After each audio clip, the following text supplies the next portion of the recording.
Welcome back again on my YouTube channel Literature World. I am Harpreet Singh Brar, UGC NET qualified from district Hanumangarh of Rajasthan state. आज की हमारी इस video का topic रहेगा Charles Dickens का लिखा हुआ novel a tell of to cities. RPSC second grade के न्यू सिलेबस के अकॉर्डिंग मैं टॉपिक्स को कंप्लीट कर रहा हूं, जिसके अंदर आपका पोइट्री सेक्शन कंप्लीट हो चुका है। 15 की 15 पोएमें मैं टीच करवा चुका हूं, जो कि आप इसी चैनल की प्लेलिस्ट में जाकर देख सकते हो। प्रोज सेक्शन के अंदर आपके 4 एसेज मैंने कंप्लीट कर दिए, बट बीच में बहुत से स्टूडेंट की डिमांड आई कि सर पहले नॉवल को आप टीच करवा दो, a tell of to cities by Charles Dickens. Line by line explanation काफ़ी कॉम्प्लिकेटेड हो रहा है, तो आप इसे पहले करवा दो। तो मैंने फिर प्रोज सेक्शन को बीच में छोड़ा। प्रोज सेक्शन के एसेज को मैंने बीच में छोड़कर नॉवल को आज टीच करवाना शुरू कर रहा हूँ।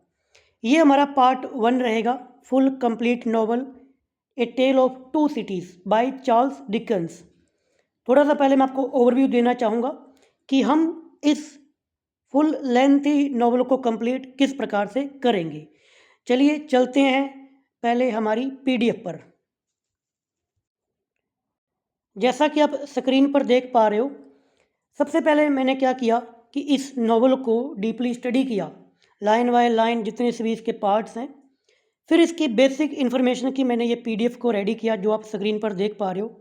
बेसिक इन्फॉर्मेशन के अंदर हम देखेंगे बेसिक इन्फॉर्मेशन, टाइटल, ऑथर, इसको कब लिखा गया, पब्लिश कब करवाया गया, जॉनरा क्या है, सेटिंग क्या है, स्ट्रक्चर क्या है। स्ट्रक्चर को थोड़ा ध्यान से देख लो, क्योंकि ये नॉवल 3 बुक्स के अंदर डिवाइडेड है। हर एक बुक्स के अंदर आगे चैप्टर है।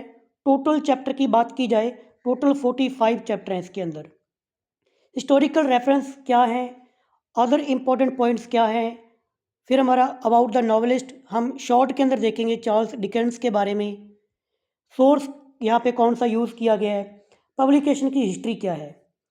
इसके बाद इस बेसिक इन्फॉर्मेशन की पॉइंट फैक्चुअल इन्फॉर्मेशन को स्टडी करने के बाद में अच्छे से फिर हम इसका जो ओरिजिनल टेक्स्ट है आपको दिखा देता हूँ। आप स्क्रीन पर जो देख पा रहे हो, ये चार्ल्स डिकेंस की ए टेल ऑफ टू सिटीज़ की बुक है। ये ओरिजिनल टेक्स्ट है, आपको दिखाता हूँ इसका टेक्स्ट पूरा का पूरा। ये बुक है पूरी की पूरी, जो आप स्क्रीन पर देख पा रहे हो। देख सकते हो कि टोटल 400 पेज का ये नॉवल है, काफ़ी लेंथी है। तो मैंने इसको आज 2 दिन लगा के जितना स्टडी किया, पहले मैं पार्ट 1 रिकॉर्ड करूँगा, जिसके अंदर आपके शुरू के चैप्टर 6 चैप्टर मैं आज कंप्लीट करूँगा। फिर पार्ट 2 के अंदर कुछ हम कंप्लीट करेंगे। अगर उसके अंदर भी कंप्लीट ना हुआ तो हो सकता है कि इसका पार्ट 3 हमें बनाना पड़ जाए। काफ़ी लोगों के दिमाग में ये सवाल आ भी रहा होगा कि इतने बड़े लेंथी नॉवल को आप कैसे कंप्लीट करोगे, वो भी लाइन बाय लाइन। वो मेरी सिरदर्दी है। मैंने 2 दिन लगा के अच्छे से स्टडी इसीलिए की है ताकि आपको वो चीज़ें प्रोवाइड कर सकूं, ताकि कोई भी चीज़ छूटे नहीं, हर एक पॉइंट। अब रही बात ये पीडीएफ आपको कहाँ पे मिलेगी, चाहे वो ओरिजिनल बुक की बात कर लो या फिर ये पीडीएफ जो आप स्क्रीन पर देख पा रहे हो ये, और इसके अलावा एक और पीडीएफ है जिसको मैं आज आपको स्टडी करने जा रहा हूँ। ये सारी की सारी पीडीएफ और जितना भी ऑथेंटिक मटेरियल मेरे पास है, सोर्स जो मैं यूज़ कर रहा हूँ, उन सभी की पीडीएफ आपको मिलेगी मेरे टेलीग्राम चैनल पर, जिसका लिंक आपको इसी वीडियो के डिस्क्रिप्शन में मिल जाएगा। लिटरेचर वर्ड बाय ब्राड, ये मेरा टेलीग्राम चैनल है, इसको आप जाकर फ्री ऑफ कॉस्ट ज्वाइन कर सकते हो। जो भी मैटर होता है, आरपीएससी की पीडीएफ होती हैं, सेकंड ग्रेड, फर्स्ट ग्रेड, या इंग्लिश का कोई और एग्ज़ाम दे रहे हो, जो भी इन्फॉर्मेशन है, जीके है, वो मैं यहाँ पर फ्री ऑफ कॉस्ट आपको प्रोवाइड करवाता रहता हूँ। वीडियो की शुरुआत करने से पहले कुछ बातें मैं क्लियर कर देता हूँ कि नॉवल लेंथी है। मैं ट्राई करूँगा कि बहुत सारे पॉइंट आपको बता सकूँ, कोई इन्फॉर्मेशन मिस ना हो। वीडियो रिकॉर्ड करते टाइम हो सकता है कुछ वर्ड मैं गलत प्रनाउंस करूं, because I belong to Punjabi family. तो एक ह्यूमन बिहेवियर है, मिस्टेक्स होती हैं, हर किसी से होती हैं। तो प्रोनाउंसिएशन किसी वर्ड का अगर गलत तरीके से प्रनाउंस करूं तो उसके लिए पहले ही सॉरी। आपके लिए free of cost matter provide कर रहा हूं। आपका योगदान मैं एक ही उम्मीद करता हूं कि अगर आपने चैनल को सब्सक्राइब नहीं किया तो आप मेरे चैनल को जरूर सब्सक्राइब भी करेंगे, वीडियो को लाइक भी करेंगे और थोड़ा सा टाइम निकाल कर एक कमेंट जरूर करेंगे। चलिए अब हम शुरुआत करते हैं। सबसे पहले हम देखेंगे basic information, a tell of to cities by Charles Dickens. Basic information के अंदर पहला पॉइंट है टाइटल। तो इस नॉवल का टाइटल है ए टेल ऑफ टू सिटीज़। ये एक हिस्टोरिकल नॉवल है जिसकी सेटिंग रखी गई है लंदन और पेरिस के अंदर, और टाइम रहेगा फ्रेंच रेवोल्यूशन यानी कि फ्रांस की क्रांति। एक एक पॉइंट क्लियर करने में हो सकता है कि वीडियो की लेंथ ज़्यादा बड़ी रहे जैसा कि बाकी वीडियोस की रहती है। तो अगर आपको फुली डिटेल हर एक चीज़ चाहिए तो भाई इस लॉन्ग वीडियो को आपको देखना पड़ेगा। शॉर्ट के अंदर समरी आप कहीं से सुन सकते हो, बाकी आपकी मर्जी है। तो टेल ऑफ टू सिटीज़ ये कहानी है, ये नॉवल है। दो सिटीज़ के सेटिंग दिखाई गई है, लंदन और पेरिस, और टाइम है फ्रांस की क्रांति का। ऑथर हैं इसके Charles Dickens, one of the greatest English Victorian novelist, यानी कि विक्टोरियन एज से ये रिप्रेजेंट करते हैं। This is his second historical novel after Barnaby Rudge, यानी कि ये चार्ल्स डिकेंस का, अगर सिर्फ हिस्टोरिकल नॉवल की बात करें, मैं सभी नॉवेल्स की बात नहीं कर रहा हूँ, हिस्टोरिकल नॉवेल्स के अंदर ये चार्ल्स डिकेंस का सेकंड नॉवल है। पहला इनका हिस्टोरिकल नॉवल था बर्न बाय रज, ये इनका सेकंड है। याद रखना, हिस्टोरिकल नॉवेल्स की बात कर रहा हूँ। इस नॉवल को लिखा गया 1859 के टाइम पर, और 1859 पर इसको पब्लिश करवाया गया। First published in weekly instalment, यानी कि वीक के अकॉर्डिंग डिकेंस की मैगजीन आती थी ऑल द ईयर राउंड, उसके अंदर वीकली इसको पब्लिश करवाया गया, हर हफ्ते के अंदर एक part. Later the same year 1859 issued as a book, फिर इसको उसी साल 1859 के अंदर बुक की फॉर्म के अंदर पब्लिश करवाया गया। जॉनरा की बात करें तो ये आपका हिस्टोरिकल नॉवल है, फ्रांस की क्रांति के बारे में बताया गया है। सोशल एंड पॉलिटिकल कमेंट्री, यानी कि समाज और पॉलिटिकल सिस्टम कैसा था उस टाइम पर लंदन और फ्रांस का, वो दिखाया गया है। ड्रामा है, ट्रेजिडी है, क्योंकि इसके अंदर बहुत सारे लोगों की डेथ भी होती है। लास्ट में हमारा हीरो, अब आपको डिसाइड करना होगा कि हीरो कौन है, वो तो हम नॉवल पढ़ेंगे तब पता चलेगा, उसकी डेथ भी होती है, और काफ़ी और भी लोगों की डेथ इसके अंदर दिखाई गई है, ट्रेजिडी भी है। Set against the backdrop of the French revolution, France की जो क्रांति हुई उसके क्या बैकड्रॉप्स रहे, उस पर ये नॉवल, इसकी सेटिंग दिखाई गई है, फ्रांस की क्रांति। सेटिंग की बात की जाए, the novel is set in London England, England की सिटी लंदन और फ्रांस की सिटी पेरिस यहाँ पर दिखाई गई है। टाइम पीरियड इस नॉवल के अंदर दिखाया गया है 1775 से लेकर 1793, यानी कि टोटल 18 साल का टाइम इसके अंदर दिखाया गया है। स्टार्टिंग इसकी होती है 1775 से। The two cities of the title refer London and Paris, ये बहुत सारे एग्जाम्स के अंदर क्वेश्चन पूछा हुआ है कि चार्ल्स डिकेंस का लिखा हुआ novel a tell of to cities, वहाँ पर टू सिटीज़ कौन सी सिटीज़ हैं, और ऑप्शन बहुत ही ज़्यादा पास पास होते हैं, लंदन पेरिस इसका राइट आंसर रहेगा। स्ट्रक्चर की बात करें, the novel is divided into 3 books, 3 किताबों के अंदर इस नॉवल को डिवाइड किया गया, 3 बुक्स के अंदर। बुक फर्स्ट जो है जिसका नाम है रिकॉल्ड टू लाइफ, आज इसी बुक को हम कंप्लीट करेंगे, book first recalled to life. पहली बुक के अंदर आपके 6 चैप्टर्स हैं। पहला चैप्टर है the period, second the mail, third the night shadows, fourth the preparation, fifth the wine shop, और सिक्स्थ चैप्टर है फर्स्ट बुक का the shoe maker.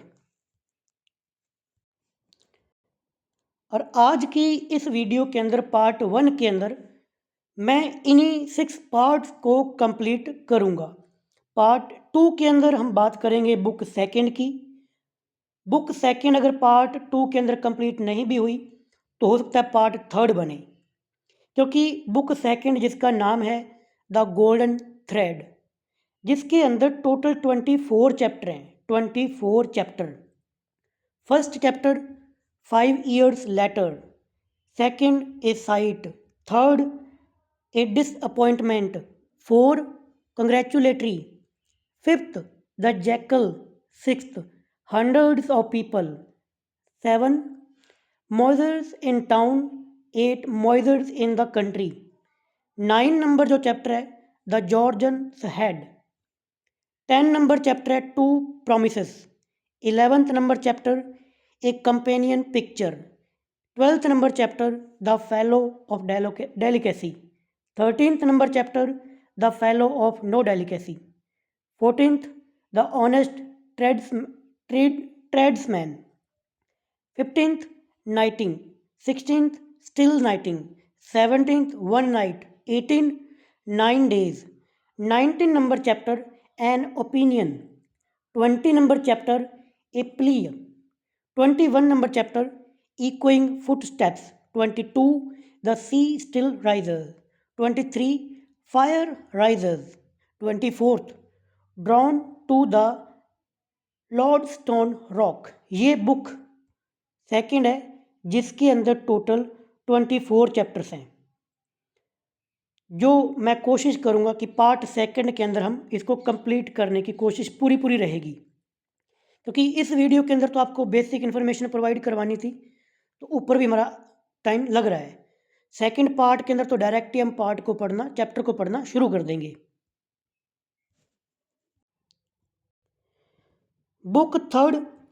Book third के अंदर टोटल 15 चैप्टर हैं, 15 चैप्टर हैं.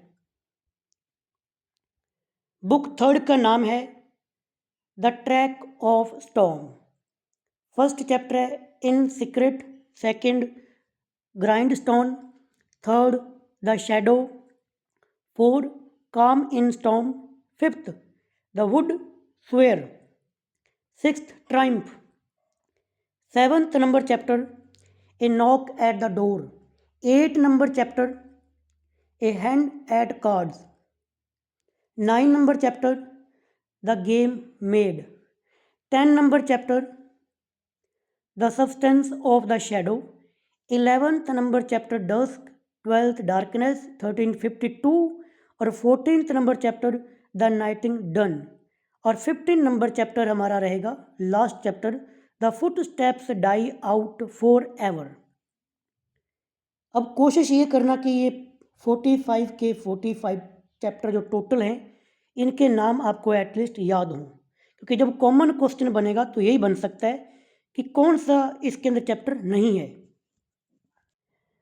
स्पेशली अगर मैं आरपीएससी सेकंड ग्रेड की बात करूं तो आपके इस नॉवल में से मेरे अकॉर्डिंग कम से कम 3 या फिर ज़्यादा से ज़्यादा 5 क्वेश्चन आएंगे. तो 5 क्वेश्चन आप छोड़ नहीं सकते. 2 क्वेश्चन बहुत ही ईजी रहेंगे, एक मॉडरेट रह सकता है, 2 थोड़े से कॉम्प्लिकेटेड रहेंगे कि आपने इसको लाइन टू लाइन स्टडी किया या फिर नहीं किया. टोटल 45 चैप्टर्स हैं इसके अंदर. हिस्टोरिकल रेफरेंस की बात करें, अच्छा पार्ट अगर हमारी 2 पार्ट के अंदर वीडियो कंप्लीट नहीं हुई तो पार्ट थर्ड के अंदर मैं बुक थर्ड को कंप्लीट करूँगा. तो हो सकता है ये हमारी वीडियो 3 या फिर 4 पार्ट इसके बने. बात करते हैं हिस्टोरिकल रेफरेंस की. द फ्रेंच रेवोल्यूशन जो कि 1789 के टाइम पर शुरू हुआ था और 1793 तक चला. एचपीएससी पीजीटी का एग्ज़ाम था, वहाँ पर तो ये क्वेश्चन भी पूछा गया था कि फ्रेंच रेवोल्यूशन कब हुआ था. तो ये डेट लिटरेचर के स्टूडेंट से बहुत बार पूछी गई है, तो डेट को याद रखना 1789. Is the central historical backdrop. Mainly इसका हिस्टोरिकल बैकग्राउंड फ्रांस की क्रांति ही है. Event such as the storming of the Bastille. Bastille क्या है? फ्रांस के अंदर वो जेल, यहाँ पर जो उच्च वर्ग था वो गरीबों को कैद करके रखता था. फ्रांस की क्रांति के दौरान इस पर कब्जा किया गया. ये एक हिस्टोरिकल रेफरेंस है. फोटो मैं आपको दिखा देता हूँ बस्टाइल की. एक मिनट अभी दिखाऊंगा, पहले बस्टाइल की और ये दोनों देख लेंगे. और the region of terror and the use of the guillotine are referred. यहाँ पर जो बास्तिल जेल और गिलोटिन क्या था? एक प्रकार का फांसी का तख्ता जिस पर रख के गले को काटा जाता था. फोटोज मैं आपको दिखा देता हूँ. थर्ड नंबर पॉइंट भी देख लो. Dickens drew heavenly from Thomas Carlyle the French revolutionary a history. यानी कि थॉमस कार्लाइल की बुक जो कि है the French revolutionary the French revolution a history, as a historical source को इसको यूज़ किया है, जो कि 1837 पर आई थी। आपको फोटोज़ में दिखा देता हूँ। स्क्रीन पर जो देख पा रहे हो ये बास्तीन की जेल है फ्रांस के अंदर। ये आप देख रहे हो फ्रांस की क्रांति के टाइम पर यहाँ पर काफ़ी ज़्यादा रिवॉल्ट हुआ था। ये बास्तीन की जेल है, इस पर कब्जा भी किया गया था। बास्तीन की जेल हमारे लिए अपने आप में इम्पोर्टेंट है, क्योंकि हमारे करैक्टर को यहीं पर 18 साल तक कैद करके रखा जाएगा, डॉक्टर मैनेट को। और ये जो पिक्चर आप देख पा रहे हो ये आपका गिलोटिन है। इसके अंदर यहाँ पर सिर रखते थे, ऊपर से इस ब्लेड को छोड़ देते थे और नीचे से सिर कट जाता था। ये फ्रांस की क्रांति पर इसका काफ़ी यूज़ हुआ था। जब गरीबों ने अमीरों को हराया तो फिर अमीरों के सिर इस पे रख रख के काटे गए। और ये बुक है थॉमस कार्लाइन की, the French revolution a history, जिसको एज ए सोर्स के रूप में चार्ल्स डिकेंस ने यूज़ किया है। तो ये तो हमारे इसके अंदर हिस्टोरिकल रेफरेंसेस थे। मेरा मकसद है कि आपको ये वीडियो जो आप देख पा रहे हो ना, इसके ज़रिए आपकी हर एक बात क्लियर हो जाए कि हाँ ठीक है, टाइम तो स्पेंड किया बट उसका आपको बेनिफिट मिलना चाहिए। हिस्टोरिकल रेफरेंसेस आपको अच्छे से समझ में आ गया। फ्रेंच रेवोल्यूशन और बुक थॉमस कार्ल की द फ्रेंच रेवोल्यूशन, ख़ास तौर से याद रखना बेस्टाइल की जेल और गिलोटिन। अदर इम्पॉर्टेंट पॉइंट क्या है, ये जो नॉवल है ये one of the best selling novel of all time, Charles Dickens का सबसे ज़्यादा बेस्ट सेलिंग ये नॉवल था। सेकंड पॉइंट है, फेमस ओपनिंग लाइन है इस नॉवल की जो काफ़ी एग्जाम्स के अंदर पूछी गई है, तो आपसे तो पूछी जाएगी क्योंकि हमारे ये सिलेबस के अंदर दिया हुआ है। इस नॉवल की स्टार्टिंग की फर्स्ट लाइन है, it was the best of times, it was the worst of time, कि ये टाइम सबसे अच्छा टाइम था, ये टाइम सबसे बुरा टाइम था। ये मीनिंग क्या है वो तो हम आगे देखेंगे जब उसको लाइन टू लाइन पढ़ेंगे। बस इसकी ओपनिंग याद रखना, it was the best of times, it was the worst of time. Theme, resurrection, sacrifice, faith, social injustice, tyranny, the moral transformation. ये पूरा एक लेंथी नॉवल है, तो कोई एक थीम आप यहाँ पर नहीं देख सकते। नॉवल के अंदर बहुत सारे थीम्स निकाल सकते हो, जो भी स्टोरी जैसे आपको समझ में आए कि यहाँ पर तो ये थीम लग रहा है, वहाँ पर उसके अकॉर्डिंग हम देख लेंगे। Consider one of the Dickens most serious and symbolic work. इस नॉवल को चार्ल्स डिकेंस का मोस्ट सीरियस और सिम्बॉलिक वर्क माना जाता है। अब बात करते हैं अबाउट नॉवलिस्ट, शॉर्ट के अंदर देखेंगे क्योंकि हमारी ऑलरेडी वीडियो काफ़ी लेंथी होने वाली है। चार्ल्स डिकेंस का बर्थ 7 फरवरी 1812 के अंदर हुआ, डेथ इनकी 9 जून 1870 में हुई। ये English novelist, journalist, short story writer and social critic हैं थे। He created some of literature's best non-fictional characters and regarded by many as greatest novelist of Victorian era। सीधी सी बात है कि काफ़ी वर्क इन्होंने लिखे, विक्टोरियन एज के इनको ग्रेट नॉवलिस्ट के अंदर कंसिडर किया जाता है। Dickens edited A weekly journal for 20 years, 20 साल तक इन्होंने एक जर्नल निकाला जिसके अंदर हमारा ये वर्क पब्लिश हुआ था। 20 साल तक उसको एडिट किया। रॉट 15 नॉवेल्स, 15 नॉवल लिखे। 5 नॉवलाज, नॉवल्स क्या होती है, छोटा होता है नॉवल से, स्टोरी से लेंथी होता है, तो 15 नॉवल, 5 शॉर्ट नॉवल आप कह सकते हो। Hundreds of short stories and non fictions articles इन्होंने लिखे। Dickens literary success began with the 1836 serial publication of the Pickwick Papers. Charles Dickens का लिटरेरी कैरियर जो शुरू होता है, इनका पहला नॉवल था जो कि 1836 के अंदर सीरियलाइज किया गया था, द पिकविक पेपर्स। अदर इनके नोटेबल वर्क मैंने सारे यहाँ पर नहीं लिखे क्योंकि 15 नॉवल, 5 शॉर्ट नॉवेल्स, तो फिर हम इनकी बायोग्राफी थोड़ी कवर कर रहे हैं। बट जो मोस्ट इंपॉर्टेंट है, अगर किसी को नहीं पता तो ये पता होना चाहिए, the Pickwick Paper, Oliver Twist, Nicholas वाई, ए क्रिसमस क्रोल, काफ़ी इंटरेस्टिंग स्टोरी है इसकी। डेविड कॉपरफील्ड, जो कि फर्स्ट आरपीएससी फर्स्ट ग्रेड के सिलेबस के अंदर दिया हुआ है। आपके इस नॉवल को कंप्लीट करने के बाद में शायद इसी नॉवल को मैं कंप्लीट करूंगा, David Copperfield by Charles Dickens. Bleak House, Little Dorrit, a tell of Two Cities, Great Expectations. कुछ नॉवेल्स मैंने ऑलरेडी स्टडी किए हुए हैं, पढ़े हुए हैं। कुछ मैंने इसके अंदर नहीं पढ़े हुए। ऑलिवर ट्विस्ट मैंने पढ़ रखा है, पिकविक पेपर मैंने पढ़ रखा है, ग्रेट एक्सपेक्टेशन पढ़ रखा है, टेल ऑफ टू सिटीज हम आज पढ़ लेंगे, डेविड कॉपरफील्ड आगे मैं पढ़ूंगा, क्रिसमस क्रॉल भी मैंने पढ़ा हुआ है। एज ए लिटरेचर स्टूडेंट आपको इनकी समरी तो पता होनी चाहिए। सोर्स की बात की जाए, जैसे मैंने ऊपर बात किया था, the main historical source used by Dickens was Thomas Carl की book the French revolution a history, याद रखना।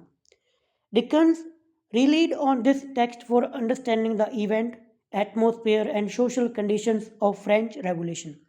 फ्रांस की क्रांति के टाइम पर क्या कंडीशन थी, समाज की कैसा एटमॉस्फेयर था, इवेंट्स घटनाओं को समझने के लिए डिकन्स ने इसको यूज़ किया था, इसको स्टडी किया था।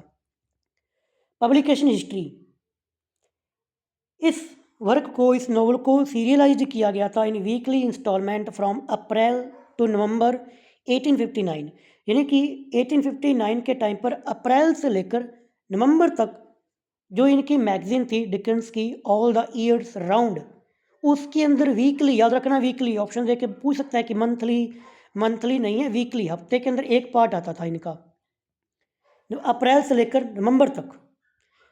Published as a single volume book in 1859 by Chapman and Hall, ये पब्लिशर थे चैम्पमैन हॉल, इनके द्वारा 1859 के अंदर फुल नॉवल को बुक की फॉर्मेट के अंदर पब्लिश करवाया गया। The serial format contributed at its widespread popularity, जो सीरियल थे इसके फॉर्मेट से वो बहुत ही ज़्यादा पॉपुलर हुए। अब मेरे बारे में यहाँ पर इंफॉर्मेशन दी हुई है, ये कोई शो ऑफ नहीं है, जस्ट ये बताने के लिए कि जो आपको टीच करवा रहा है उसके पास कोई इन्फॉर्मेशन, कोई नॉलेज है, कोई उसने एग्ज़ाम क्वालिफाई किए या फिर नहीं किए, उसके लिए यहाँ पर मैंने आपको दे रखा है। चलिए अब हम चलते हैं हमारे सेकंड पीडीएफ पर कि मैं आपको ये नॉवल किस प्रकार से टीच करवाने वाला हूँ। तो इस नॉवल को मैं कंप्लीट करूँगा हर एक चैप्टर की डिटेल्ड समरी के साथ में। आप कहोगे सर समरी से फिर कैसे? देखो, ऐसा नहीं कि पूरे नॉवल की एक ही समरी रहेगी, जो चैप्टर है चैप्टर की डिटेल्ड स्टडी, डिटेल्ड समरी, मैंने इसको डिटेल के अंदर स्टडी किया। जब आप खुद इसको स्टडी करो तो बुक है जो 400 पेज की, आप इसको आराम से 2 या 3 दिन के अंदर कंप्लीट कर सकते हो। बट अगर आपको वीडियो रिकॉर्ड करनी है, किसी को एक्सप्लेन भी करना है, तो कॉमन सी बात है, 400 पेज की बुक का मतलब कम से कम आपकी 10 से 20 वीडियोस, वो भी 3-3, 4-4 घंटे की, टोटल टाइम कम से कम आपके, मैं मानता हूँ 10 दिन। तो फिर एक नॉवल पर आप 10 दिन नहीं लगा सकते। हमारा टारगेट क्या है कि भाई जो चैप्टर है ना, उसके अंदर हर एक मेजर से लेकर माइनर करेक्टर, हर एक मेजर पैलेस या डेट, माइनर, हर एक टॉपिक हमारे दिमाग में कंप्लीट हो जाए कि यहाँ पर कौन सी घटना हुई, कैसे हुई, एक स्टोरी के रूप में। तो चैप्टर की समरी मैं आपको डिटेल के अंदर ही बताऊँगा, साथ में कुछ पिक्चर्स का भी यूज़ करूँगा ताकि स्टोरी आपके दिमाग में बनी रहे। बाकी आप इस वीडियो को देख सकते हो, आपका क्या फीडबैक है मेरे को बता देना कि ये समरी वाला सिस्टम सही रहेगा या फिर लाइन टू लाइन। फिर लाइन टू लाइन तो मेरा कोशिश रहेगी कि एक बार लिटरेचर का कंप्लीट आपको वर्क पूरा कंप्लीट करवाने के बाद में फ्री टाइम के अंदर मैं आपको लाइन टू लाइन भी टीच करवा सकता हूँ, और करेंगे बट इन फ्यूचर, अभी नहीं। खैर, आप इस वीडियो को वॉच करना। अगर आपको ये तरीका अच्छा लगे तो नीचे आपके कमेंट आने चाहिए, फिर मैं पार्ट सेकंड अपलोड करूँगा। तो बुक फर्स्ट की स्टार्टिंग हो रही है, जिसका नाम है रिकॉल्ड टू लाइफ। चैप्टर इसके अंदर टोटल फर्स्ट से लेकर 6 चैप्टर हैं। फिलहाल 4 चैप्टर की हम बात करेंगे, इसके बाद में सेकंड, फिफ्थ और सिक्स्थ की बात भी इसी वीडियो के अंदर हम करने वाले हैं। समरी, प्रीफेस जो है इस नॉवल का, उसके अंदर शॉर्ट के अंदर क्या बताया गया है, इन ए ब्रीफ नोट, छोटे से नोट के अंदर Dickens mention the source of inspiration. Charles Dickens ये बताते हैं कि ये नॉवल लिखने का इंस्पिरेशन उन्हें कहाँ से मिला, जो कि इस नॉवल की जो ब्रीफ जो समरी है, प्रीफेस, उसके अंदर बताया गया है। चार्ल्स डिकेंस ये बताते हैं कि ए टेल ऑफ टू सिटीज़ का जो सोर्स ऑफ इंस्पिरेशन है वो है एक play in which he acted, एक ऐसा नाटक जिसके अंदर इन्होंने खुद परफॉर्म किया था। उस नाटक का नाम था द फ्रोजन डीप, याद रखना, the frozen deep, written by his friend Wilkie Collins. Wilkie Collins के द्वारा ये नाटक लिखा गया था, द फ्रोजन डीप, जिसके अंदर डिकेंस ने खुद परफॉर्म किया था। He adds that he hoped that the can further his readers' understanding of the French Revolution. Dickens ये कहते हैं कि मेरी ये उम्मीद है कि मेरे रीडर फ्रेंच रेवोल्यूशन, जिसे वो डैट टेरिबल टाइम कह के बुलाते हैं, उसके और डीप अंडरस्टैंडिंग रीडर मेरा बना सके, कि समझ सके कि भाई फ्रेंच रेवोल्यूशन क्या था. But that no one can truly hope to surpass Thomas Carlyle's the French Revolution published in 1837. फिर आगे डिकेंस ये भी बताते हैं कि बट जो अंडरस्टैंडिंग आपको थॉमस कार्लाइन की लिखी हुई बुक द फ्रेंच रेवोल्यूशन, जो कि 1837 पर पब्लिश हुई, वो तो ज़्यादा डीप अंडरस्टैंडिंग आपको वहीं से मिल सकती है. कहने का मतलब कि मैं चार्ल्स डिकेंस ये कह रहे हैं कि मेरा जो सोर्स है ना, वो है थॉमस कार्लाइन की लिखी हुई बुक द फ्रेंच रेवोल्यूशन. अब हमारा चैप्टर फर्स्ट शुरू होता है. चैप्टर फर्स्ट का नाम द पीरियड. इसकी स्टार्टिंग होती है, it was the best of times, it was the worst of times, it was the age of wisdom, it was the age of foolishness. ये सबसे अच्छा टाइम था, ये सबसे बुरा टाइम था. ये एज थी विजडम की, ये एज थी फुलिशनेस की. यानी कि दो कॉन्ट्राडिक्टरी आपको चीज़ें यहाँ पे दिख रही हैं. अच्छाई भी चरम सीमा पर थी, बुराई भी थी, बुद्धि भी थी और मूर्खता भी थी. इस नॉवल की स्टार्टिंग इस प्रकार से होती है. पहला जो चैप्टर है उसके अंदर जस्ट ये बताया गया है कि उस टाइम पर फ्रांस के अंदर पेरिस और लंदन, इंग्लैंड के अंदर लंदन, वहाँ का समाज कैसा था, लोगों की सोच कैसी थी. तो चैप्टर का नाम भी है पीरियड, यानी कि काल, यानी कि टाइम पीरियड.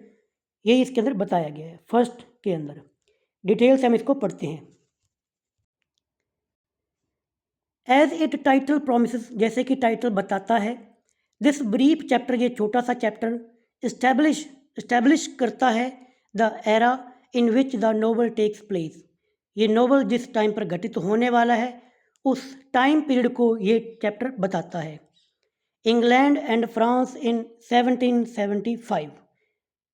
1775 का टाइम पीरियड, जगह है इंग्लैंड और फ्रांस.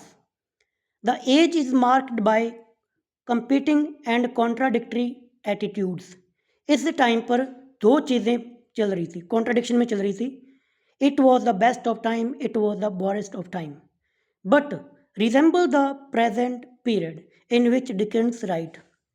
डिकेंस ये कहते हैं कि जो टाइम पीरियड था उस टाइम पर 1775 का जो टाइम पीरियड था, वो जिस टाइम पर डिकेंस ये नॉवल लिख रहे हैं उस टाइम के जैसा ही था. इन इंग्लैंड के अंदर क्या था, द पब्लिक वरीज, जो लोग थे वो चिंता करते थे, वरीज ओवर रिलीजियस प्रोफेसिस, धार्मिक जो प्रोफेसिस होती हैं, भविष्यवाणियाँ जो होती हैं उसको लेकर. Popular phenomenal phenomena in the form of the Cock Lane ghost. यानी कि कॉक लेन एक जगह थी, वहाँ पर एक घोस्ट को लेकर लोगों के अंदर कुछ मिथ थे, कुछ सुपरस्टिशन थे, अंधविश्वास थे, उसको लेकर बातें की जाती थी. जैसा नोवेल के अंदर लिखा हुआ है कि लोग कहते हैं कि 12 साल हो गए कोकलैन के घोस्ट के बारे में अब उन्होंने नहीं सुना. The message that a colony of British subject in America has sent to King George third. और दूसरी बात इंग्लैंड के अंदर चर्चा का विषय ये रहती थी कि ब्रिटिश की जो कॉलोनी है अमेरिका, वहाँ से कुछ किंग जॉर्ज थर्ड को मैसेज आ रहे थे. इसका मतलब 1775 के टाइम पर इंग्लैंड का राजा कौन था, किंग जॉर्ज थर्ड. उसको अमेरिका की तरफ से मैसेज, किस प्रकार के मैसेज, क्योंकि 1775 का टाइम है, क्योंकि इसके बाद में 1776 के अंदर अमेरिका ने अपने आप को इंडिपेंडेंट घोषित कर दिया था. तो जैसे कि हमारे पर भी अंग्रेज़ों का राज था, सेम अमेरिका पर भी यूरोपियन का वहाँ पर राज था. तो अमेरिका से संदेश आ रहे थे कि भाई हमें, हमारे ऊपर ज़्यादा टैक्सेस लगाए जा रहे हैं, हमें ज़्यादा प्रताड़ित किया जा रहा है. यानी कि वो भी आज़ादी की डिमांड को लेकर बार बार लेटर्स इंग्लैंड के अंदर भेज रहे थे. यानी कि अमेरिका भी आज़ाद होने वाला था. और इसके जस्ट एक साल बाद में 1776 के अंदर अमेरिका ने अपने आप को इंडिपेंडेंट घोषित कर दिया था. एक तो ये चर्चा का विषय बने, लोग इसके बारे में बातें करते रहते थे भी अमेरिका से इस प्रकार के मैसेज आ रहे हैं. दूसरा, लोग अंधविश्वास के अंदर भी थे, जैसा कि यहाँ पर बताया गया कोकलैन का घोस्ट. और एक यहाँ पे मेंशन नहीं किया गया, एक लेडी जिसका जो 25वां अपना वर्ष जन्मदिन मना रही थी, और जिसको लेकर ये भविष्यवाणी की गई थी कि इसके जन्मदिन पर इंग्लैंड ख़त्म हो जाएगा. मतलब कुछ लोग अंधविश्वास के अंदर से दिखाया गया इस चैप्टर के अंदर। फ्रांस की बात की जाए, France on other hand witness excessive spending and extreme violence. France के अंदर जो उच्च वर्ग था वो बहुत ही ज़्यादा स्पेंडिंग खर्च कर रहा था और बहुत ही उच्च दर्जे की वायलेंस फ्रांस के अंदर देखने को मिल रही थी। A trend that anticipate the erection of the guillotine, एक वो ट्रेंड जिसने आगे चलकर गिलेटन को इस्टेब्लिश किया, क्योंकि इसके बाद में 1779 के 89 पर फ्रांस की क्रांति हुई। वो गिलोटिन जो मैंने आपको दिखाया जिसके अंदर अमीरों के गर्दनें काटी गई, फ्रांस की जो क्रांति हुई, कि ये जो पूरा टाइम पीरियड था ना, लोग खर्च कर रहे थे, अमीर जो थे ना वो बहुत ही ज़्यादा खर्च करते थे, गरीबों को प्रताड़ित करते थे, खाने को उनको कुछ मिलता नहीं था, वायलेंस अपनी चरम सीमा पर थी, जो कि आगे चलकर फ्रांस की क्रांति जहाँ पर उस तख्ते को इस्टेब्लिश करने का एक माहौल पैदा करता है। Yet in term of peace and order, अगर बात की जाए पीस की, शांति की और लॉ एंड ऑर्डर की, English society can not justify much national boasting. तो इंग्लिश सोसाइटी भी अपनी, मतलब ऐसा नहीं कि फ्रांस के अंदर ये सिस्टम था कि वायलेंस थी, कहने का मतलब इंग्लैंड के अंदर भी वायलेंस थी, हिंसा हो रही थी, घटनाएं हो रही थी, चोरी डकैती आम होती थी। Either crime and capital punishment abound, यानी कि छोटे छोटे अपराधों को लेकर फांसी तक की सजाएं दी जाती थी। ओवरऑल फर्स्ट चैप्टर के अंदर यही है कि भाई ना तो फ्रांस के माहौल अच्छा था ना ही इंग्लैंड का था। फ्रांस बहुत ज़्यादा खर्चा कर रहा था, अमीर लोग अमीर होते जा रहे थे, गरीबों के ऊपर ध्यान नहीं दिया जा रहा था, और इंग्लैंड के अंदर लोग आम चोरी डकैतियाँ आम हो रही थी, माहौल बताया गया है। ये आपका पहला चैप्टर है जो मेन चीज़ें आपको सारी बता दी। यहाँ पर दोनों राजाओं की बात की गई है, किंग जो कि इंग्लैंड के राजा की और फ्रांस के राजा की। नाम मेंशन नहीं किए गए बट एक रेफरेंस है कि इंग्लैंड का राजा जॉर्ज थर्ड था।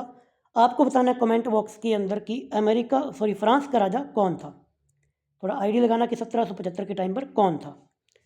इस प्रकार से ये फर्स्ट चैप्टर कंप्लीट होता है।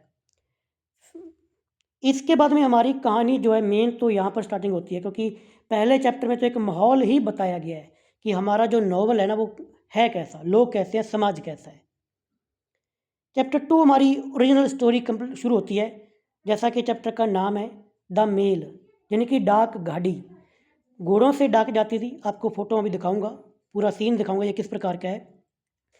इस सीन की या इस चैप्टर की स्टार्टिंग होती है फ्राइडे की नाइट के साथ में। नवंबर का महीना है, 1775 का टाइम है। On the Friday night in late November of 1775 a mail coach, यानी कि घोड़ा गाड़ी जिसके अंदर डाक वगैरह जाती हैं, wends its way from London to Dover, London से डोवर की तरफ जा रही है। डोवर बीच मैंने मैथ्यू अर्नोल्ड की पोएम पढ़ाई हुई है। लंदन के अंदर सिटी पड़ती है, बीच में एक आपका सी भी है, सी के जस्ट क्रॉसिंग करते ही वहाँ सीधे सामने फ्रांस दिखता है, यानी कि बीच में एक समंदर पड़ता है। डोवर बीच मैंने जब स्टडी किया था तब मेरे को पता है, इसलिए मैं चाहता हूँ कि थोड़ा साथ में अदर सिलेबस को देख लिया करो। खैर, आप याद रखना कि वो गाड़ी लंदन से डोवर की तरफ जा रही है। The journey prove so treacherous that the 3 passengers must dismount from the carriage. जो घोड़ा गाड़ी जा रही है उसके अंदर 3 पैसेंजर हैं, एक गाड़ी को चलाने वाला, टोटल 4 बंदे हैं उसके अंदर। तो वो घोड़ा गाड़ी क्या थोड़ी ना ऊपर चढ़ाई पर उसको चढ़ना पड़ रहा है, तो घोड़े ऊपर खींच नहीं पा रहे, तो पैसेंजर्स को नीचे उतर कर चलना पड़ता है। Hike alongside it as climb to steep hill, क्योंकि ढलान बहुत ही ज़्यादा ऊंची थी। From out of the great mist, अब धुंध में से, अब देखो शाम का टाइम है, नाइट होने वाली है, धुंध में से एक messenger on the horse back, घोड़े पर बैठकर,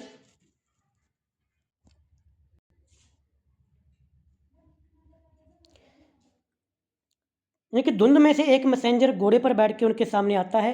appear and ask to speak to Jarvis Lorry of Tellson bank, और आते ही वो ये पूछता है कि आप में से टेल्सन बैंक का एक कर्मचारी जिसका नाम है जैरविस लॉरी कौन है। अब आपको फुल नेम तो जैरविस लॉरी है, बट आगे मैं इसको क्या बोलूँगा, लॉरी, मिस्टर लॉरी, कि आप में से मिस्टर लॉरी कौन है जो कि टेल्सन बैंक में काम करते हैं। बैंक कौन सा है, टेल्सन बैंक, जहाँ पर लॉरी काम करते हैं, उनके वर्कर हैं। The traveller react warily. अब जो ट्रैवल करने वाले जो यात्री हैं वो उस मैसेंजर पर डर कर उसका रिएक्ट करते हैं, वो डर जाते हैं कि पता नहीं कौन है। Feeling with the they have come upon A high man और रोबर। उन्हें लगता है कि शायद कोई उन्हें लूटने के लिए आ गया, क्योंकि उस टाइम पर इंग्लैंड पर ऐसे ही रस्तों पर गाड़ियाँ रोक के लूट ली जाती थी। Mister Lorry however recognise the messenger's voice as that of Jerry Cruncher. इससे पहले कि वो उसको एक रॉबर समझते बाकी लोग, मिस्टर लॉरी उसकी आवाज़ से पहचान जाते हैं कि जो बंदा आया है, जो मैसेंजर आया है ना, वो है, उसका नाम है जेरी क्रेंचर, जो कि उसी बैंक के अंदर छोटे दर्जे का एक कर्मचारी है। The odd job man at Tellson's. मतलब लॉरी पहचान जाते हैं कि भाई ये जेरी क्रेंचर है, जो कि उसी के बैंक में काम करता है। एंड एक्सेप्ट इज मैसेज, और जो वो मैसेज लेके आया उस मैसेज को एक्सेप्ट करते हैं। द नोट डैट, उस नोट पे क्या लिखा हुआ था? The note that Jerry passes him read. जो जेरी नोट लेके आया, जो मैसेज लेकर आया, जो स्लिप लेके आया, उस स्लिप पर क्या लिखा हुआ था? Wait at Dover for Mam'selle, कि डोवर के अंदर मैमजल का इंतज़ार करिए। Lorry instruct Jerry to return to Tellson's with this reply. तो मिस्टर लॉरी जेरी को वापस लौटने के लिए कहते हैं और रिप्लाई के लिए ये कहते हैं कि इस जो मैसेज मेरे पास आया है ना, उसका रिप्लाई है रिकॉल्ड टू लाइफ, जो कि हमारी बुक का टाइटल भी है, recalled to life.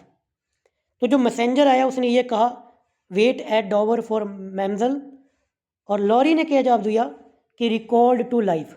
Confused and troubled by the blending strange message Jerry rides on the deliver it. अब जो मैसेंजर ये मैसेज लेके आया, जब उसको रिप्लाई में ये मिला कि रिकॉल्ड टू लाइफ जाके बोल देना, तो वो भी कंफ्यूज हो गया, ट्रबल हो गया कि भाई ये कैसा रिप्लाई है। बट उसकी कमांड मानते हुए वो वापस वहाँ से चला गया, ताकि वो जाकर ये मैसेज, जहाँ से वो मैसेज लेके आया है, वो बैंक से मैसेज आया था, बैंक का नाम क्या था? टेल्सन्स बैंक, जाके वहाँ पर उनको ऐसे बता देगा। अब यहाँ पर कन्फ्यूज़न क्या है कि भाई ये जो रिप्लाई आया, पहले तो इसको समझो। जो मैसेज आया तो उसके अंदर ये लिखा हुआ था wait at Dover for Mam'selle. Dover तो जगह आप लोगों को पता है, डोवर तो आप समझ गए। मैमजल यहाँ पे जो नाम यूज़ किया है वो हमारे नॉवल की जो मेन नायिका है, मेन लूसी मैनेट, जो कि मेन हीरोइन है, उसके लिए यूज़ किया गया है। कोडिंग के अंदर बताया गया है, क्योंकि वो नहीं चाहते किसी को पता चले। कोडिंग के अंदर बोला गया है कि भाई आप डोवर के अंदर जो हमारी नॉवल की मेन हीरोइन है मिस लूसी मैनेट, उसके लिए इंतज़ार कीजिए। और रिप्लाई के अंदर जो लॉरी ने ये कहा कि रिकॉल्ड टू लाइफ, ये भी कोडिंग के अंदर बोला गया है। रिकॉल्ड यानी कि कॉल होता है बुलाना, रिकॉर्ड यानी कि वापस बुलाना, टू द लाइफ यानी कि ज़िंदगी, ज़िंदगी में वापस बुलाना। अब यहाँ पे थोड़ी सी कहानी सुन लो। बात ये है कि जो मेन हीरोइन है लूसी मैनेट, अब मैं उसको लूसी बोलूँगा, फुल नेम क्या है उसका? Lucy MANET. लूसी मैनेट के पिता डॉक्टर, जो कि मैनेट है, उसका नाम उनका आएगा, नाम आएगा आगे आपको बताऊंगा। मैनेट डॉक्टर, मैं उसको बोल रहा हूँ, यानी कि इनके पिता थे डॉक्टर, और फ्रांस के अंदर वो रहते थे। वहाँ पर उनको बास्ताइल की जेल के अंदर कैद करके रखा गया। 18 साल हो गए। लूसी को ये पता नहीं, लूसी क्या बाकी लोगों को भी नहीं पता कि भाई उसके पापा जिंदा हैं या फिर नहीं है। लूसी को लगता है, बाकी लोगों को लगता है कि भाई इनके पिता, लूसी के पिता डॉक्टर मैनेट की डेथ हो चुकी है।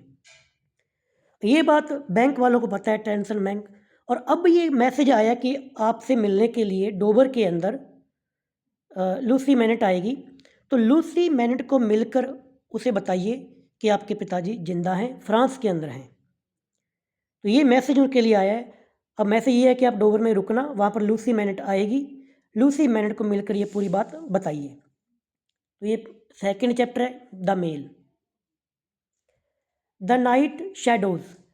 अब ये पूरे के पूरे जो 6 के 6 चैप्टर हैं, लास्ट के अंदर मैं आपको इनकी फ़ोटोज़ दिखाऊंगा, पूरी स्टोरी वापस रिकॉल करवाऊंगा। चलो दिखा देता हूँ पहले आपको मेल की। ये मूवी की पिक्चर्स हैं, आपको मूवी का लिंक भी मैं आपको लास्ट में बताऊंगा कि इन सारे के सारे चैप्टर को सुनने के बाद में मूवी देख लेना, थोड़ा और क्लियर हो जाएगा। ये पहला सीन है, ये घोड़ा गाड़ी पर कुछ पैसेंजर्स आ रहे हैं, काफ़ी डरावना सा रात का सा सीन है। घोड़ा गाड़ी आ रही है, मेल। ये नीचे उतर कर देखते हैं कि भी जैसे वो अंधेरे में से मैसेंजर आता है, इन्हें लगता है कोई लूटने के लिए आ गया, तो ये बंदूक लेकर उसका ऐसा लगता है कोई लूटने के लिए ना आ गया हो। ये देख रहे हैं चारों के चारों पैसेंजर यहाँ पर हैं, और ये जो आप देख पा रहे हो यहाँ पर, ये आपके मिस्टर लॉरी हैं, बैंक के अंदर जो काम करते, जिनके लिए मैसेज आया था। और मैसेज कौन लेके आया? ये देख रहे हो घोड़े पर आ रहा है, धुंध में से आ रहा है बंदा मैसेज लेकर, और इन्हें लगता है कि हमें कोई लूटने के लिए आया है।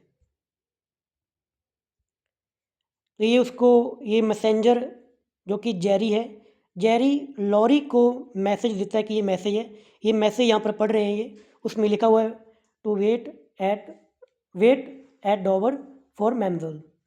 उसको ये रिप्लाई देते हैं लौटने के लिए। ये फर्स्ट सीन है मेल वाला।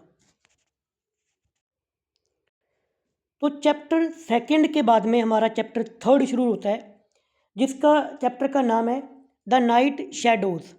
ये जो टाइटल है नाइट शैडोज़, अब जब वो मैसेंजर मैसेज दे के चला गया कि लॉरी साहब आपको डोवर के अंदर मिस मैनेट से मिलना है, तो वो तो चला गया। इसके बाद में वापस ये घोड़ा गाड़ी के अंदर सफ़र करेंगे रात को, क्योंकि इनको तो आगे डोवर पहुंचना है जिस गाड़ी के अंदर ये जा रहे हैं। तो वो गाड़ी के अंदर आधी सी नींद के अंदर हैं, आधे सपनों के अंदर हैं। तो वो एक भूत से कह लो या फिर सपनों में कह लो, किसी से बात कर रहे हैं। वो बात कर रहे हैं डॉक्टर मैनेट के साथ में। इस चैप्टर की जो स्टार्टिंग होती है काफ़ी इंपॉर्टेंट लाइन के साथ में होती है, जो लाइनें मैंने आपको टेलीग्राम पर भी शेयर की थी जब मैं इसको पढ़ रहा था। ये लाइनें मैंने आपको शुरू की थी, यहाँ पे बताया था कि ये बुक फर्स्ट है, चैप्टर थर्ड है, ए टेल ऑफ टू सिटीज़ का, जिसके अंदर ये लाइनें आती हैं जो कि आपको स्क्रीन पर दिखाई दे रही हैं। A wonderful fact to reflect upon that every human creature is constitute to be that profound secret and mystery to every other। सीधा सा सवाल मतलब क्या है? हर इंसान दूसरे इंसान के लिए एक रहस्य है। हमें नहीं पता कि दूसरा इंसान कैसा है। हम किसी व्यक्ति को बाहर से तो देख सकते हैं, लेकिन उसका असली दर्द, डर, यादें और अंदर की बातें पूरी तरह नहीं जान पाते। रियल लाइफ में इसको इम्प्लीमेंट करके देखो, बात तो बहुत सही लिखी हुई है। हर इंसान के अंदर एक ऐसी छिपी हुई दुनिया होती है जिसे कोई और पूरी तरह समझ नहीं सकता। काफ़ी इंपॉर्टेंट लाइन है, आप भी यूज़ कर सकते हो। A wonderful fact to reflect upon that every human creature is constituted to be that profound secret and mystery to every other. अब बात आती है कि ये लाइनें बोली क्यों गई है, क्योंकि अब हमारे जो करेक्टर हैं मिस्टर लॉरी, वो अंदर ही अंदर उनके पास तो एक रहस्य है। क्या रहस्य है? कि वो डॉक्टर जिंदा है। 18 साल तक जेल में रहने के बाद में अब फ्रांस के अंदर उनको रिहा किया गया है। ये सीक्रेट सिर्फ ये जानते हैं, बट जिस लॉरी के अंदर ये यात्रा कर रहे हैं, जिस घोड़ा गाड़ी में ये ट्रैवलिंग कर रहे हैं, साथ में जो 2 और पैसेंजर हैं, उन्हें तो नहीं पता। उन्हें नहीं पता कि इनके अंदर क्या चल रहा है। तो उसको दिखाने के लिए फिर वो अपने आप से बात करेंगे, या फिर कह लो डॉक्टर मैनेट के गोश्त से कह लो बात करेंगे। बातें क्या करेंगे वो देख लो, यहाँ पे लिखी हुई है। The narrator ponder the secret and mysterious that each human being possess to every other. कि वही बात है कि हर एक इंसान दूसरे व्यक्ति से सीक्रेट होता है, उसके अंदर क्या चल रहा है हमें नहीं पता होता। Lorry as he ride on the mail coach with 2 strangers. Lorry जो कि राइड कर रहे हैं मेल कोच के अंदर, उसके साथ 2 और स्ट्रेंजर हैं। Constitute A case in point, जिन्हें नहीं पता, बाकी 2 स्ट्रेंजर को नहीं पता कि लॉरी के दिमाग में क्या है, लॉरी के पास कौन सा सीक्रेट है। डोजिंग यानी कि नींद के अंदर ऊँघते हुए, he drift in and out of dreams. वो सपने देख रहे हैं, कभी सपनों से बाहर आ रहे हैं। सपने कैसे हैं? Most of which revolve around the working of Tellson's bank. उनके जो सपने होते हैं मोस्टली तो टेल्सन बैंक के काम काज से जुड़े हुए सपने होते हैं उनके। भाई बंदा यहाँ पे काम करता है, उसी के सपने देखता है। बट स्टिल अब there exist another current of impressions that never cease. ये जो इन्वर्टेड कोमास के अंदर जो लाइन लिखी है ना, ये एज इट लाइन है आपके मेन बुक से। Another current of impression that never cease to run, कि एक ऐसी करंट की धारा उनके दिमाग में चल रही है जो रुक नहीं रही। थ्रू लॉरीज माइंड, लॉरी के दिमाग के अंदर। वो धारा क्या है कि उसके दिमाग में आ रहा है कि जैसे वो डॉक्टर मैनेट से बातें कर रहा है। The notion that he makes his way to dig someone out of grave, उन्हें ऐसा लग रहा है कि जैसे वो किसी की कब्र खोद रहे हैं, कब्र खोद के बाहर निकाल रहे हैं। क्योंकि भी 18 साल हो गए, लोग ये मानते हैं, उसकी बेटी ये मानती है कि डॉक्टर मैनेट की डेथ हो चुकी है, बट आज उनके पास ये एक रहस्य है कि भाई वो आदमी जिंदा है। तो उन्हें लग रहा है कि वो किसी की बंदे की कब्र खोल के उसको जिंदा कर रहे हैं। ही इमेजिन रिपीटिव कन्वर्सेशन, तो वो उस भूत से कह लो या सपनों में कह लो, कन्वर्सेशन करते हैं उस डॉक्टर मैनेट के साथ में, रियलिटी के अंदर नहीं। With a specter who tells Lorry that his body has lain buried nearly 18 years, जिससे वो बातें कर रहे हैं वो बताता है कि मेरी बॉडी 18 साल से दफन थी। कहने का मतलब कि 18 साल हो गए, 18 साल हो गए, लोग नहीं जानते कि मैं जिंदा हूँ कि मर गया, लोगों के लिए तो मैं मरा हुआ हूँ। ये दिमाग के अंदर बातें चल रही हैं, रियल के अंदर नहीं है। Lorry informs his imaginary companion, Lorry अपने उस काल्पनिक साथी के साथ में जो कल्पना के अंदर है उससे इन्फॉर्म करते हैं कि that he now has been recalled to life, कि उसे रिकॉल टू लाइफ किया गया है, कि तुम्हें ज़िंदगी से वापस बुला लिया गया है, जीवन में वापस बुला लिया गया है। ये बुक का टाइटल भी है, रिकॉल्ड टू लाइफ। अब अपने आप समझो कि कितने क्वेश्चन बन सकते हैं कि इसका मतलब क्या है, किसके लिए यूज़ किया गया, किसने बोला है। भाई ये जो बुक है ना, रिकॉल्ड टू लाइफ, ये बता रही है कि मिस्टर लॉरी एक रहस्य उजागर करने वाले हैं। डॉक्टर मैनेट, जिसे सारे के सारे ये मानते हैं कि मरा हुआ है, 18 साल हो गए, उसे अब वापस ज़िंदगी में लेके आया जा रहा है। ये रहस्य लॉरी के पास है, जो कि डोबर में जाकर उसकी बेटी को बताया जाएगा। And ask him if he cares to live, और वो अपने कंपेनियन से, काल्पनिक साथी से ये पूछते हैं कि आप जिंदा रहने के बारे में केयर करते हो या नहीं करते। The ghost reaction to this question varies, तो इस पर जो वो गोस्ट है, जो इमेजिनरी कंपेनियन है, वो अलग अलग जवाब देता है।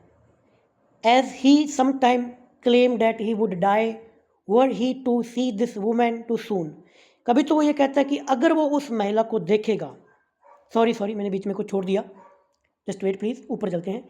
ही also ask cryptically shall I show her to you, यानी कि लॉरी उस इमेजिनरी साथी से ये पूछते हैं कि क्या मैं आपको उस लड़की से मिलाऊं, दिखाऊं आपको वो लड़की। लड़की यहाँ पे कौन है? उनकी बेटी। विल यू कम एंड सी हर, कि क्या तुम आओगे उस लड़की को देखोगे। यानी कि अपनी कल्पना के अंदर लॉरी डॉक्टर मैनेट के साथ में बातचीत कर रहे हैं, घोड़ा गाड़ी के अंदर बैठे हुए, गाड़ी चल के जा रही है। इस पर वो जो गोश्त है वो अलग अलग रिप्लाई देता है। वो कहता है कि अगर मैं उस महिला को देखूँगा तो देखते ही मर जाऊँगा, यानी कि इमोशनली। भाई एकदम से किसी को 18 साल बाद ये लगे कि भाई मेरी बेटी यहाँ पे है, तो वो कहता है कि मैं मेरी बेटी को देखूँगा तो शायद मर जाऊँगा। He begs and plead to see her immediately, और अगले ही पल वो ये जवाब देता है कि मुझे जल्दी से जल्दी उसको देखना है, उसको यानी कि मिस लूसी को देखना है, लूसी मैनेट जो कि इसकी बेटी है। ये कल्पना के अंदर बातें चल रही है लॉरी के दिमाग के अंदर। इसके बाद में हमारा चैप्टर 4 शुरू होता है। अब चैप्टर 3 की तो कोई इमेज आपको कहीं दिखाने की ज़रूरत ही नहीं, क्योंकि दिमाग के अंदर बातें चल रही है। बस वो जो डाक गाड़ी आपको दिखाई थी, वो लेटर दे के चला गया। उसके बाद में ये रात को सफ़र करेंगे। सफ़र के दौरान वो आधे सपनों के अंदर डॉक्टर मिनट के साथ में बातचीत कर रहे हैं। इसके बाद में चैप्टर 4 शुरू होता है, जिसका टाइटल है प्रिपरेशंस, यानी कि रवानगी, तैयारियाँ किसकी? भाई जैसे ही अब ये लॉरी जो है सुबह अपने एक होटल में पहुंचेंगे, यहाँ इनको पहुंचना है क्योंकि वहाँ पर लूसी इनसे मिलने के लिए आएगी। तो फिर उसको वो बताएंगे कि भाई ये बात ऐसे है। फिर वहाँ से वे फ्रांस के लिए रवाना हो जाएंगे, क्योंकि इनको फ्रांस में जाना है, क्योंकि लूसी के पिता वहीं पर हैं। The next morning Lorry descends from the coach at the Royal George hotel in Dover. अगली सुबह होटल का नाम है रॉयल जॉर्ज होटल, वहाँ पर जाकर डोवर के अंदर वो घोड़ा गाड़ी रुकती है। लॉरी उसमें से उतरते हैं। लॉरी याद रहेगा, लॉरी कौन है? अब mister Lorry. After shedding his travel cloth, जो यात्रा के दौरान उन्होंने कोट पहना था उसको वो उतारते हैं। He emerge as well dressed businessman of 60, देखने में वो 60 साल के लगते हैं। तो लॉरी की एज क्या है? 60 साल।